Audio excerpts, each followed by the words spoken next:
All right, let's jump right into it.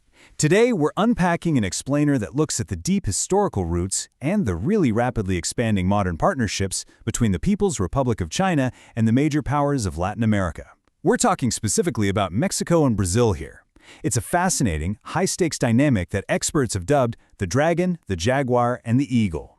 So let's start with a rather provocative reality. Picture this, summer of 2024. An unprecedented deployment of Chinese Marines actually lands in South America. They were there for Operation Formosa, teaming up with the Brazilian Navy for a massive joint military exercise. Now, U.S. troops were present too, but get this, they didn't train together. This is a massive, structural shift in global military dynamics happening right in the United States' traditional sphere of influence. So it begs the question, who exactly is reshaping the balance of power in America's backyard? And honestly, how long has this been in the works?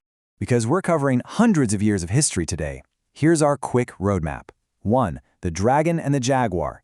2. Mexico, from galleons to 5G. 3. Brazil, Macau to space. 4. The modern military web. And finally, 5. The eagle's counter-strategy. Okay, part 1. The dragon and the jaguar.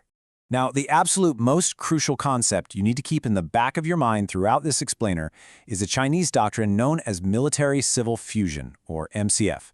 You kind of have to use this as a lens to view every port, every railroad, and literally every cell tower built by China abroad. Basically, MCF is a strategy that deliberately reorganizes civilian technology and commercial innovation so they can achieve military objectives at the exact same time. So what does this actually mean for you, your digital privacy, or global supply chains? Well, it means China's commercial investments abroad are purposely designed to yield dual-use military and intelligence capabilities. Essentially, nothing is purely civilian. Moving right along to part 2, Mexico, from galleons to 5G.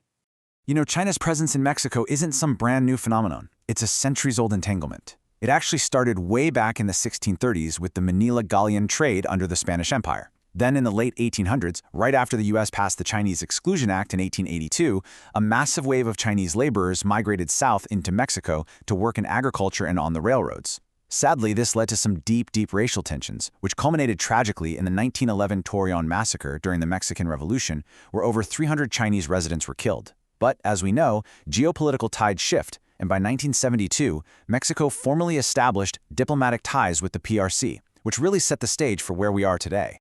And looking at this trade route from the 1600s brilliantly illustrates those ancient trans-Pacific routes. This is exactly where Chinese laborers, along with goods like silk, spices, and porcelain, first flowed into the Spanish Empire's most crucial ports, like Acapulco.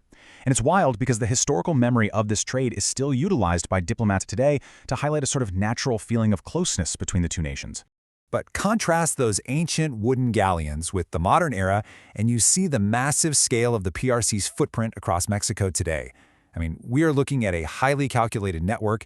You can clearly see logistics and port investments in Veracruz and Ensenada, big technology and research hubs near Mexico City, and training collaborations scattered all over the country. So remember that military-civil fusion concept we just talked about? Well, here it is in action. On the civilian side in Mexico, you have these massive investments. Huawei 5G networks, state-backed funding for the Trans-Isthmus Railroad, which is kind of aiming to be an alternative to the Panama Canal, and widespread telecom integration. But flip the coin to the military side.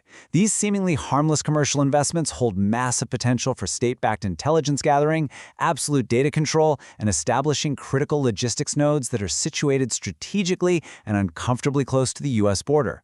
In fact, reports note that Chinese state-backed actors account for a huge portion of the cyber espionage targeting Mexican officials right now. All right, Section 3, Brazil, stretching from Macau all the way to space. Much like Mexico, Brazil's ties to China are historically complex and heavily rooted in European imperialism. It kicked off from the Portuguese-established Macau in 1535, creating this bridge between China and Lusafo nations. By the 1870s, as Brazil was finally abolishing slavery, they brought in Chinese indentured laborers to work the tea and coffee plantations. Then, in 1890, Brazil actually enacted these incredibly racist whitening policies to exclude Asian migrants altogether. Yet, against all odds, that cultural bridge survived, and in 1974, Brazil formally established diplomatic relations with the PRC. Tracing this 1800s migration route, you can see how early waves of Chinese laborers arrived in Rio de Janeiro via Macau and Goa.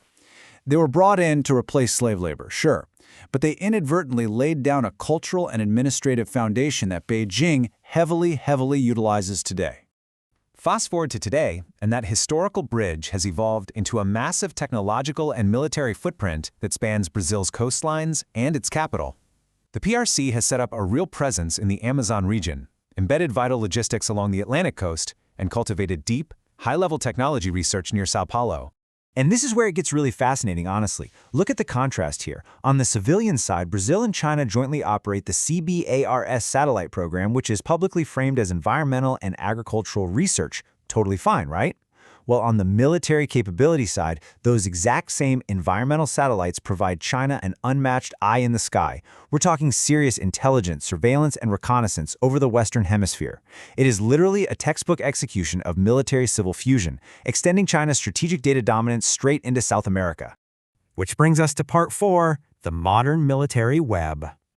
To put the sheer financial leverage we're dealing with into perspective, China has poured over $72.2 billion into Brazil alone since 2010. Let that sink in. That is not just loose change. This is foundational capital deliberately meant to reshape the global economic order and heavily reduce the region's dependency on the US dollar. So what does all that capital actually do? It secures long-term influence, and it does so in highly systemic ways. They are locking down absolutely vital shipping ports in Veracruz, Mexico, and Paranaguá, Brazil. They're controlling local media narratives by subsidizing journalism and pushing state-run broadcasts directly into Brazilian living rooms. They are quietly but very effectively training the next generation of Latin American military elites through education exchanges over in Beijing. And they opportunistically jumped on U.S. pandemic supply delays, dropping millions of doses of the Sinovac vaccine to brand themselves as the region's most reliable partner. All right, finally, part 5, the Eagle's counter strategy. So what is the U.S. supposed to do to avoid losing its strategic foothold? Well, this source material suggests a pretty aggressive recalibration. First up, invest heavily in professional military education. Institutions like the Western Hemisphere Institute need to be fully utilized to train and build genuine trust with allied officers. Second, the U.S. needs to launch targeted information operations to push back against state-sponsored propaganda and shine a light on the hidden costs of these supposedly free Chinese investments. And third, they have to promote fair, mutually beneficial trade. Because, let's face it, harsh protectionist tariffs might just push these regional partners right into Beijing's waiting arms. General Gregory M. Guillot, commander of U.S. Northern Command, really hit the nail on the head here. He said, Mexico is an essential partner in the defense of North America, and engagements like this ensure our efforts are aligned and effective. Because the reality is, deep cultural ties and active, face-to-face military cooperation are easily the most cost-effective ways to maintain trust. You simply can't mandate loyalty. You've got to build that capacity from the ground up. At the end of the day, whether we're talking about a Huawei 5G tower in Mexico City, a joint satellite casually orbiting above the Amazon, or a marine training base down in Brazil, this complex web of alliances is absolutely the defining security challenge of our time.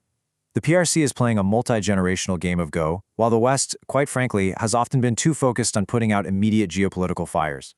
So this all leaves us with one massive, critical question for the future, one that directly impacts the security and economic stability of this entire hemisphere.